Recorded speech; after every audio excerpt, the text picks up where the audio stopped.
Here comes the suicide bomber question. Let us brace ourselves. I know. You've probably answered it a million times, but I'm still not convinced. Okay. Wish us luck. All right.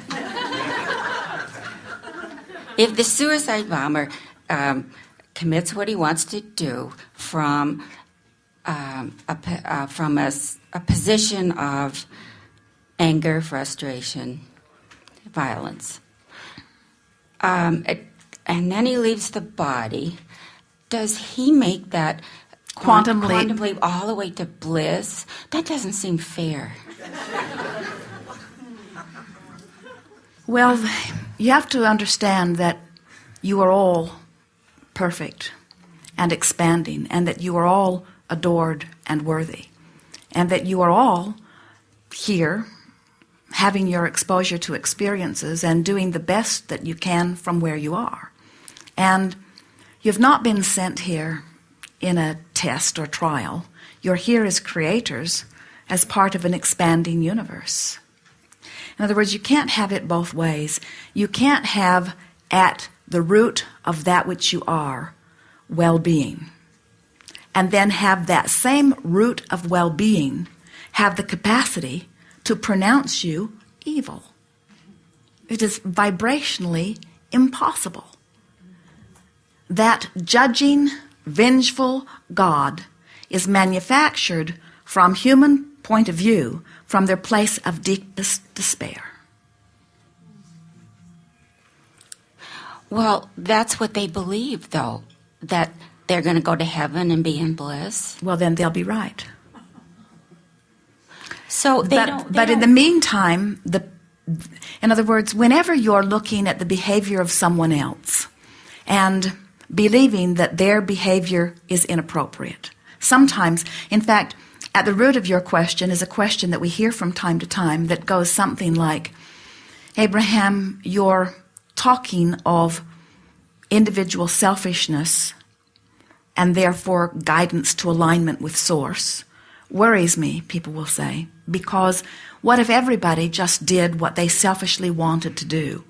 They will say, I saw a picture of a mass murderer who seemed gleeful about the heinous things that he had done. And we say, you can't tell unless you're on the inside with them how they feel about anything. But we can tell you, no one ever does anything that is harmful to another from the place of connection. It's always from a place of vulnerability and insecurity that feeling of revenge seems like a good idea. So look at your world that seems bent on revenge. The suicide bomber didn't just wake up one morning in the middle of a joyful life and decide to go kill some people. Mm-hmm. That person, whoever it was living such despair and feeling of disempowerment that the only access they had to anything that gave them even an opportunity to have a breath of air in that moment was a feeling of revenge. And we agree with you. We don't want them to get stuck in that feeling of revenge and then go kill themselves and other people. But we certainly understand how they got there from their despair, you see. Right. And so if somehow they could move through the feeling of revenge into the feeling of hate, into the feeling of anger, into the feeling of frustration, into the feeling somewhere along there, they might have regained their power. And it might not have felt necessary for them to kill themselves in order to pronounce themselves powerful. That's what they're doing. They're saying, you've taken away my power in this way and in this way and in this way and in this way, but there's one thing you cannot take away from me, my power to take myself out and a bunch of other people with me, hopefully, they say. Isn't that feeling of revenge all about wanting to regain their power? And isn't the whole problem of them wanting to regain their power that something has happened in their life experience that has made them feel powerless? Right. Now, we do not hold your nation responsible for most of their plight of powerlessness. In other words, much of it comes from their own religion that they've offered. Much of it comes from their own economic upheaval. But there is a reason that they have targeted who they have targeted. In other words, they believe they are perpetuating the idea that their powerlessness is about that. And it's not so different than what every individual does. A couple in a battle Most of them are saying, my powerlessness is about you. And the other one is saying, my powerlessness is about you. And they're pushing against each other, claiming powerlessness, but blaming the other. And we say, that's what's at the heart of everything. Nobody wants to feel powerless. And until you show yourself in some way that you're not, then you're going to be taking revenge on your mate, or you're going to be taking revenge on your kids, or on your parents, or on the Palestinians, or on the Iraqis, or on somebody. In other words, there is nothing more disempowering than the feeling that things are happening that you don't want to happen, that matter very much to you, that you can't do anything about. And so the suicide bombers are just those who are saying, well, I can do this one small thing. I understand all that, but